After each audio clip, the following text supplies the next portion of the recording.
विद्यते। ओम जय जय जय नमोस्तु नमोस्तु नमोस्तु नमो पर्यन्तं नमो सिद्धां नमो आर्यां नमो अजां नमो लोयसवसां ओंकारं बिन्दु संयुक्तं नित्यं ज्ञानयोगिनं कामदं मोक्षदं चैव ओंकाराय नमो नमः। अविनर्चक्षुणोत्प्रक्षालित सकलभूतलमलकलङ्कः मुनिभिरुपासित तीर्था सरस्वती हर्तु नो दुरितं। अज्ञानतिमिरन्धनां ज्ञानाञ्जनशलाकया चक्षुरुन्मीलितं येन तस्मै श्रीगुरुवे नमः। हे परम गुरुवे नमः। परम्पराचार्य श्रीगुरुवे नमः। सकलकलुषविध्वंसकं शेषां परिवर्धकं धर्मसम्बन्धकं भवजीवनः प्रतिबोधकारकमिदं शास्त्रं श्रीपाण्डवपुराणां देयम्। अस्य मूलग्रंथकर्तारः श्री सर्वज्ञदेवा तदुत्तरग्रंथकर्तारः श्री गंधर्वदेवा प्रतिगंधर्वदेवा तेषां अनुचितारमाद्यं श्री शुकचंद आचार्येण विरचितं। सर्वे श्रोतारः साधन्त्या सर्वन्तु मंगलं भगवान् देवो मंगलं गौतमो गणे मंगलं सर्वमंगलमांगल्यं सर्वकल्याणकारकं प्रधानं सधर्माणां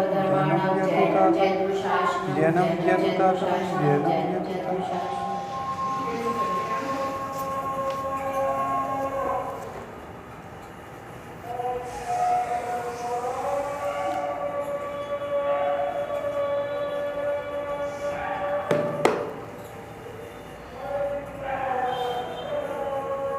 ये चल रही थी महाराज पांडु के समाधि की कथा चल रही थी।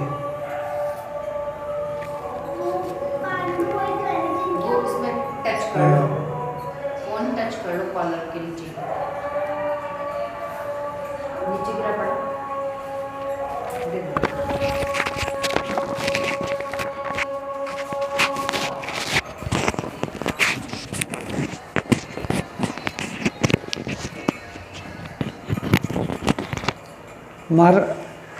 तो क्या हुआ था कि इसमें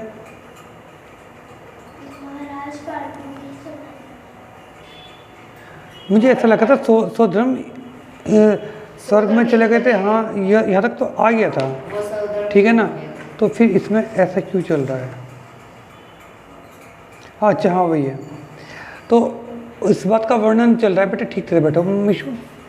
तो इस बात का वर्णन चल रहा है कि स्वर्ग में जो जन्म होता है उपात शैया के द्वारा होता है। उसमें अंतर्मुहूर्त के अंदर ही वे अपनी सबकी सब पर्याप्तता पूरी करके और नव यौवन को ग्रहण कर लेते हैं, ठीक है ना, जिसे औपाधिक जन्म बोलते हैं। वह केयूर कुंडल मुकुट और अंगद आदि भूषणों से विभूषित था, दिव्य वस्त्र पहने था, सुंदर सुंदर मालाएं उसके गले में पड़ी हुई थी, उसकी शरीर की कांति दिव्य थी। उस समय उस पर कल्प वृक्षों के ने दिव्य फूलों की वर्षा की, दुमदुमी बाजे बचे, जिनके शब्द से दिशाओं के तट गूंज उठे। सुगंधित शीतल वायु जलकणों से फेंकती हुई, जिसके संबंध से इधर उधर सब दिशाओं में दृष्टि फैलाता हुआ वह बल को प्राप्त हुआ और सोचने लगा ये सब क्या है, सपन तो नहीं है, मैं कौन हूँ और मुझे ये आकर नमस्कार करते हैं, ये कौन है, ये नृत्य करने वाली स्त्रियाँ कौन है। इस प्रकार के विचार करके वह क्षण भर चकित सा रह गया। वह फिर विचार करने लगा कि मैं कहाँ से आया हूँ, यह कौन सा स्थान है, इसको देखकर मेरा बहुत ही मन प्रसन्न हो रहा है, ये क्या बात है, ये किसका आश्रय है, ये शैया कैसी है। उसके मन में इस प्रकार की उथल पुथल हो ही रही थी। उसी समय देवताओं को और नारकियों को अवधि ज्ञान होता है। बेटा कुछ ज्ञान ऐसे हैं जो हमको, इंद्रियां कितनी है बेटा, कौन कौन सी हैं? रसना, घ्राण, हाँ कर्ण, ठीक है ना। ये इंद्रियां क्या काम करती हैं बेटा?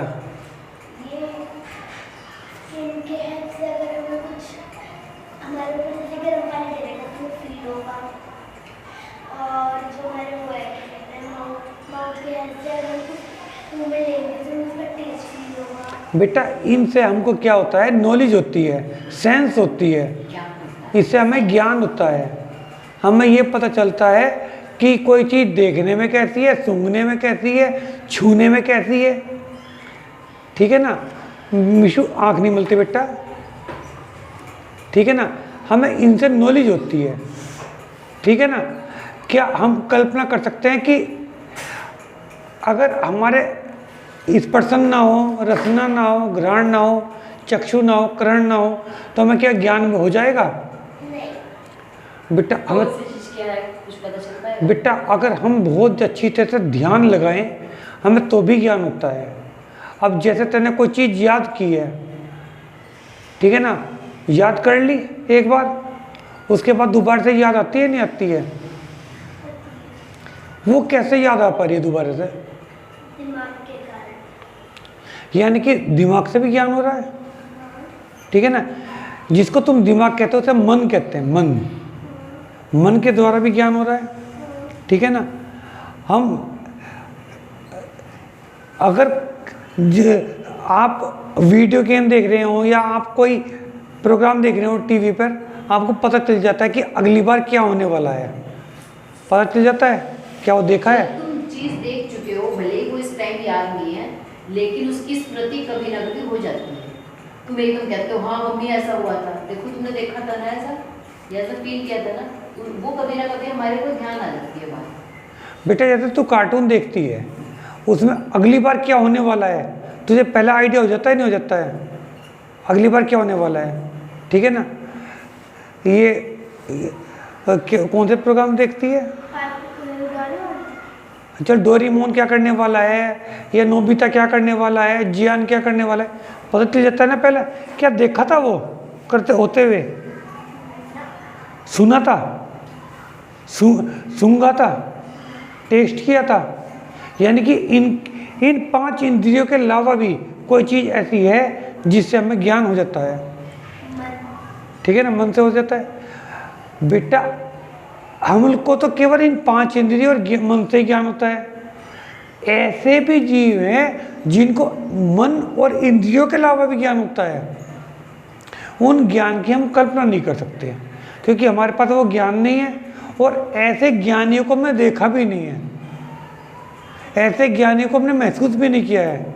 शास्त्र में उनका वर्णन है। ऐसा ही ज्ञान है अवधि ज्ञान, जो पंचम काल में होगा नहीं किसी के पास है। नहीं हो भी सकते हैं, लेकिन सबसे बड़ी बात यह है कि इतनी बड़ी तपस्या नहीं है, और इसकी स्थिति भी ये हो सकती है कि कितनी स्थिति तक का कितना मजबूत है। ठीक है ना, कितनी इंटेंसिटी का है, ठीक है ना, ये हो सकता है। हाँ तो बेटा उसमें से एक है अवधि ज्ञान। वो अवधि ज्ञान ऐसा ज्ञान है जो अपनी लिमिट के अंदर कि कितनी दूर तक देखेगा, कितनी बारीकी से देखेगा, क्या क्या देख पाएगा, उसकी लिमिट है।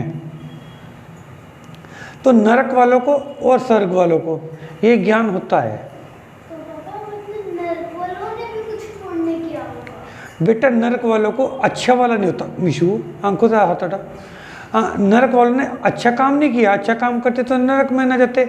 और वो उनको अवधि ज्ञान जो होता है वो कुअवधि कहलाता है, वो बुरा ज्ञान होता है। ठीक है ना, वो लड़ाने में काम आता है। देखो मैंने एक दिन आपको उदाहरण भी दिया था बेटा। सपोज करो कि आपके आंखों में मैं आई ड्रॉप डालना चाह रहा हूँ, ठीक है ना, आपकी आंखें लाल हो रही हैं, आपकी आंखों में खुजली है, हाथ हटाओ बेटा। मिशु मानते नहीं तू, सीधी बैठ, ठीक है ना। तो मैं आई ड्रॉप डालना चाह रहा हूँ। By the way I drop का वो शीशी आपकी आंखों में लग जाए तो आपको दुख लगेगा, ठीक है ना। अगर ऐसा जीव, मैं आपके लिए नहीं कह रहा, ऐसा जीव अगर नरक में जाएगा तो उसे क्या याद आएगा? उसे ये याद आएगा कि उसके पापा ने उसके आंखों में शीशी घुसाई थी। हाँ नहीं, उसको ऐसा लगेगा कि शीशी घुसाई थी मेरी। अच्छा ज्ञान भी आएगा हाँ। कि पापा ने इसलिए डाली कि मेरी आंखों को आराम मिले, उसे कू का ज्ञान याद आएगा। वो अवधि ज्ञान बेटा सुनो, आपको एक छोटा तो उदाहरण देता हूँ। बहुत से लड़ने वाले होते हैं, लड़ने वाले क्या करते हैं, एक दूसरे के ऊपर इल्ज़ाम लगाते हैं ना इल्ज़ाम कि तुम ऐसे हो तुम ऐसे हो, जो लड़ने वाले हैं। लेकिन जो प्यार करने वाले हैं वे ये सोचते हैं कि इसने ऐसा क्यों करा होगा, क्या परिस्थिति रही होगी, वो समझाने की कोशिश करेंगे, उसकी परिस्थिति सुधारने की कोशिश करेंगे। ये बेटा सुअवधि ज्ञान है, ठीक है ना। कुअवधि ज्ञान में पूरी पूरी बातें याद आएंगी, सुअवधि ज्ञान में पूरी अच्छी तरह से बात याद आएंगी, और वे उसके मन की बातें भी समझेंगे कि ऐसा वो क्यों कर रहा है, ठीक है ना। तभी तो झगड़ा नहीं होगा, प्यार से रहेंगे। समझ में आ गई बात बेटा? तो उसको अवधि ज्ञान हो जाता है।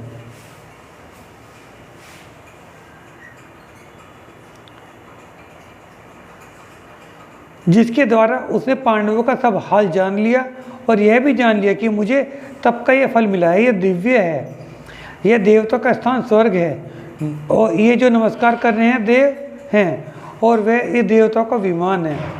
मधुर बोलने वाली देवियाँ जो मधुर मधुर गीत गाती हैं, नाचती हैं, ये मणियों के भूषणों से विभूषित अप्सराएं हैं। सारांश ये है कि अवधि ज्ञान से अपनी शंकाओं का आप ही समाधान कर लिया। आह, यह सुंदर ध्वनि वाली मधुरी है, मधुरी भी उसी जगह देवी हुई। यह बात आगे यही स्पष्ट हो जाएगी, ठीक है ना। ये जो अन्य मतों में है मधुरी की जगह माधुरी लिखा हुआ है वहाँ पे। इसके बाद आज्ञाकारी नम्र और प्रफुल्ल देवचित देवतागण हाथ जोड़कर नमस्कार करके उस उन्नत देव से बोले, प्रभु पहले स्नान करके तैयार हो जाइए और विधि पूर्वक जिन्हें देव की भक्ति भाव से पूजा कीजिए। देव देखिए, यह देव का समुदाय आप जैसे स्वामी को पाकर आज कैसे उत्सव मना रहा है। यह सब आपकी सेना के देव हैं और ये फहराती हुई ध्वजा से विभूषित नृत्य ग्रह हैं। अच्छा, इनकी आयु अभी भी होगी, पांडु अभी भी होंगे। क्यों? इनकी आयु स्वर्गों में जो होती है, पहले स्वर्ग में जो है सागरों में ये आयु होती है, ठीक है। हाँ, स्वर्ग में जो है आयु सागरों में होती है, तो काफ़ी लंबी लंबी आयु हैं, तो अभी होंगे ये। और ये कितने लंबे टाइम तक रहने वाले हैं, ये उनको भी देख पाएंगे जब सैनिक महाराज आके तीर्थंकर बनेंगे, उनको भी देख पाएंगे, क्योंकि 84,000 साल ही हैं केवल, ये तो 84,000 ईयर हैं केवल, ज़्यादा नहीं मायने रखते हैं। स्वर्गों की आयु उसमें होती है ना, सागरों में होती है, उनको भी देख पाएंगे। अपना भी होती है, नहीं क्यों नहीं देख पाएंगे, क्यों नहीं देख पाएंगे? ये पंचकल्याणक बनाने आते हैं, पंचकल्याणक बनाने आते हैं ना तीर्थंकरों को, तो बनाएंगे। नहीं, सोधर्म इंद्र नहीं लिखा, ये कहा कि सोधर्म स्वर्ग में इंद्र, सोधर्म स्वर्ग में गए, ये लिखा है। इंद्र बने ऐसा नहीं लिखा उसमें। नहीं बेटे, बीमारी नहीं होती है, आयु पूरी होने पर मरते हैं। तो सुखी सुखी बेटा। पापा, और अगर हमारी आयु नहीं की 20 साल की होगी तो 20 साल की बेटा, वहाँ कम से कम सागर में आयु है बेटा। पहले स्वर्ग में जो आयु है वो सागर में है, और उससे कम भी अगर सबसे कम अगर देखी जाए, अगर स्वर्गों के भी देव ना हो तो मिनिमम आयु 10,000 साल है, 10,000 ईयर है मिनिमम, अगर स्वर्गों के देव भी ना हो तो। और अगर स्वर्गों में है तो फिर तो सागरों से स्टार्ट है। पापा, तो इसका मतलब ये है कि स्वर्ग में टाइम धीरे-धीरे बीतता है क्या?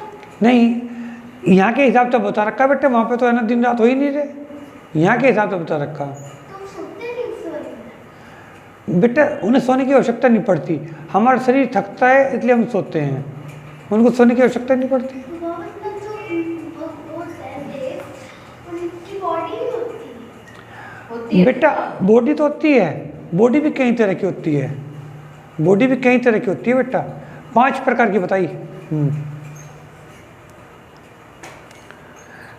इसे भी देखिए यह देखने योग्य है। प्रभु ये देखो, ये भांति भांति के आभूषणों से सुशोभित नर्तकियाँ कैसा सुंदर नृत्य कर रही हैं।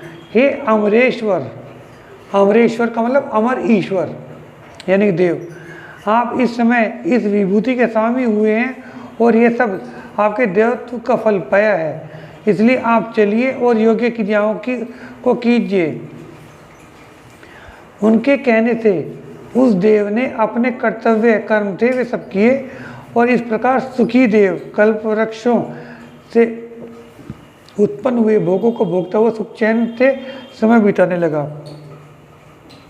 वह भव्य हमेशा भक्तिभाव से सुखपूर्वक जिन्हें देव की पूजा उपासना किया करता था। इधर मदरी भी अपने प्यारे पति के स्नेह से संसार देह के भोगों से विरक्त हुई और उसने शुद्ध मन से पति देव के साथ ही संन्यास ग्रहण करने की इच्छा की। अपने विचारों के अनुसार वह नकुल सहदेव इन दोनों पुत्रों तथा कुंती को राजभार और घर गृहस्थी का भार सौंपकर संन्यास धारण करने के लिए मना करने के बाद भी घर से निकल पड़ी और गंगा के किनारे पहुंची। वहाँ उसने आहार पानी का त्याग कर संन्यास को ग्रहण किया। उसने दर्शन, ज्ञान, चारित्र और तप इन 4 आराधनाओं से आराधना की। तप के तेज से उसके दोनों नेत्र बिल्कुल भीतर घुस गए थे। जान पड़ता था कि मानो भूख के भय से ही ऐसे हो गए हैं। ठीक है, कायरों की गति ऐसी ही होती है। उसका अंग भंग हो गया, इंद्रियां श्री रहित हो गई। अंत समय उसने अपने प्राण अपने पतिदेव पांडु के साथ ही उड़ गए और उसी प्रथम स्वर्ग में वे सौंदर्य आदि शुभ गुणों की खान देवी हुई। सच है, जब पुण्य का उदय होता है तो सब कुछ आ मिलता है, फिर स्वर्ग मिलने की तो बात ही क्या है। इधर शोक से पीड़ित कुंती ने जब पांडु की मृत्यु का हाल सुना, वह बहुत ही विलाप करने लगी। उसके मुंह से आहें पर आहें निकलने लगी। वह बिल्कुल बेचैन हो गई। इसके बाद वह गंगा के तट पर गई। वहाँ विलाप करती हुई अपने बालों को लोच लोच कर फेंकने लगी। उर स्थल पर पड़े मणि मुक्ता फलों के जड़े सोने के हार को तोड़कर फेंकने लगी। हाथों को इधर उधर फटकारने के कारण से कंगन टूट गए। वह शोक से अत्यंत विहल हो गई। इस तरह दुख से पीड़ित हैं दुखी। वह इस तरह से दुखी पीड़ित होने के कारण अपने कर्तव्य को भी न सूझ पड़ा। वह कीकरते विमूढ़ सी हो गई। वह विलाप करने लगी कि हा नाथ, हा प्रिय, हा जीवन आधार और हा कौरव वंश रूप आकाश के सूर्य, तुम मुझे छोड़कर कहाँ चले गए? अब मैं तुम्हारे बिना कैसे जीऊंगी? हाँ, सब दुखों को हरने वाले, शुभ कार्य को करने वाले वीर, तुम मेरे दुखों को क्यों नहीं हरते और अपनी वीरता क्यों नहीं दिखाते? हाँ, चांद जैसे मुंह वाले, सबको सुहावने, मेरे संतप्त हृदय को शांति क्यों नहीं देते? हाँ, कुंडलों के द्वारा विभूषित करने वाले और सोने के जैसी कांति के धारक, आप मेरे चित्त को प्रसन्न क्यों नहीं करते? हाँ, अब अपने स्वर में उत्तम वीणा के स्वर को भी नीचा दिखाने वाले, मेघ के समान गंभीर नाद करने वाले, शंख जैसे कंठ वाले, कोयल जैसे स्वर वाले, अब आप मुझे दर्शन क्यों नहीं देते? अपने सुंदर स्वर को क्यों नहीं सुनाते? हे दुर्वार बैरियों को भी कुंठित कर उसके कंठ के भूषण बनने वाले, विस्तृत वक्षस्थल से जगत भर की कीर्ति को विस्तृत करने वाले, आप मुझ दुखियों के दुख को दूर कर मेरे कंठ के भूषण क्यों नहीं होते और अपनी कीर्ति की गंध मुझे क्यों नहीं आने देते? प्रभु, आप मुझ दुखी को छोड़कर कहाँ चले गए? आपके बिना संसार में मुझे कौन मान देगा? मेरा कौन आदर करेगा? मुझे कौन आदर की दृष्टि से देखेगा?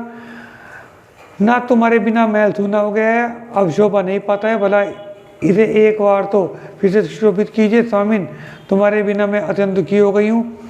मुझे कुछ कर्तव्य ही सूझ नहीं पड़ता। मुझे ऐसा भान पड़ता है कि मानो आज आकाश को भेद कर मेरे मस्तक पर वज्र ही आ पड़ा है। मेरे शरीर को दुष्ट जलाने वाली आग ही छोड़ दी है। मुझे बड़ा खेद है। नाथ, बताइए तुम्हारे बिना अब मैं क्या करूं? अपना समय कैसे बिताऊं? हे अमृत वत्सल, तुम्हारे बिना काम के से पीड़ित हुए मेरा शरीर जला जाता है। मैं कहीं भी जाती हूँ पर मेरा जरा भी सुख शांति नहीं मिलती।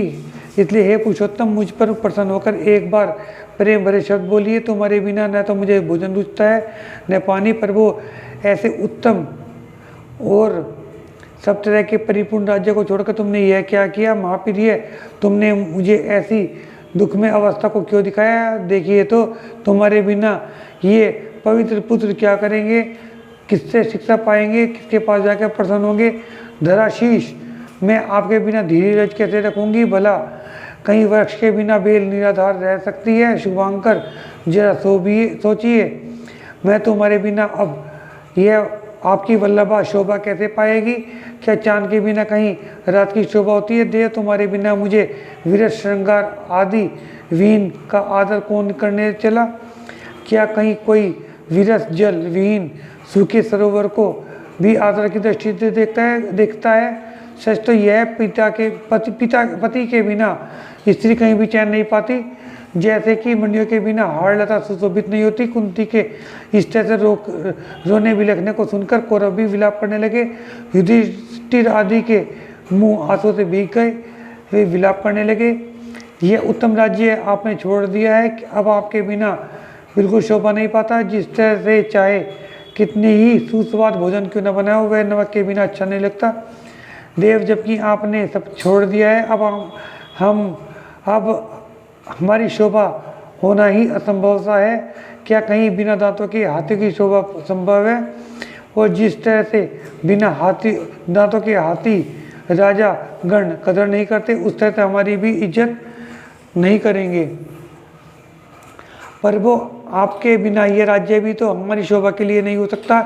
जैसे गंध रहित पुष्पों से किसी की शोभा नहीं होती, उल्टी और सुषमा चली जाती है, इस प्रकार के शोकातुर कौरव को विद्वान लोग समझाने लगे। अब आप शोक न करो, यह शोक जीवों को ही दुख देता है, इससे किसी को भी सुख नहीं मिलता। और फिर तपस्वी योगियों की मृत्यु पर शोक करना तो बिल्कुल व्यर्थ है, कारण वे मृत्यु के प्रसाद से परलोक में जाकर उत्तम गति में उत्तम सुख पाते हैं। इस प्रकार युधिष्ठिर आदि के शोक का वर्ण कौरव वंश के भूषण में वे लोग नगर को वापिस चले आए। इसके बाद महान देश के राजा धृतराष्ट्र देश विद्रोही को देश से निकालकर महेंद्र की भांति आनंद से राज्य करने लगा। वह हमेशा गांधारी के मुख कमल की गंध में लुब्ध रहता था, जैसा भोरा कमल की गंध पर लुब्ध रहता है, और बेल में जिस भांति पुष्प समूह संलग्न रहता है, उसी की भांति गांधारी में संलग्न रहता था। वह अपने 100 पुत्रों को शिक्षा देता, उन्हें राजनीति, सुनीति और देश वत्सलता का पाठ पढ़ाता था। वह प्रचंड और अखंड धनुष विद्या के पंडित पांडव गण भी संकट रहित सुख चैन से वहाँ निवास करते थे। उन्हें किस प्रकार की कोई तकलीफ न थी। उनके शरीर की सोने जैसी आभा थी। उनके साथ हमेशा गांगे रहा करते थे। पर्वत, वृक्ष, पृथ्वी आदि सभी के वे पालक थे। शत्रु को त्रास देने में अति प्रवीण द्रोणाचार्य उनके पक्ष में थे। वे पांचों ही पांडव पवित्र धनुर्विद्या में निपुण थे। एक बार धृतराष्ट्र वन कीड़ा को गया, उस समय दुमदुभियों के शब्दों का बड़ा भारी कोलाहल हुआ, जिसे दसों दिशाएं गूंज उठी। वहाँ उसने वन के स्वामी भीलों को ने बहुत स्तुति की, सुख लाभ की वांछा से फल पुष्प आदि भेंट किए। वहाँ के लोकपालों के अधीश धृतराष्ट्र ने शोक को दूर करने वाले अशोक नाम के वृक्ष को देखा।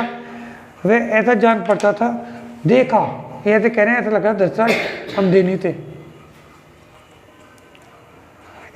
वह ऐसा जान पड़ता था कि मानो दूसरा ही लोकपाल है।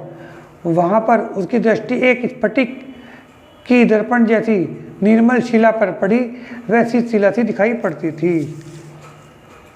या वाणी के ज्ञान से सूझे लोकालोक, सो वाणी मस्तक नमो तदा दे तुम दो। हे जिनवाणी भारती तोय जपू दिन में, जो तेरी शरण आ गए सुख पावे की जय।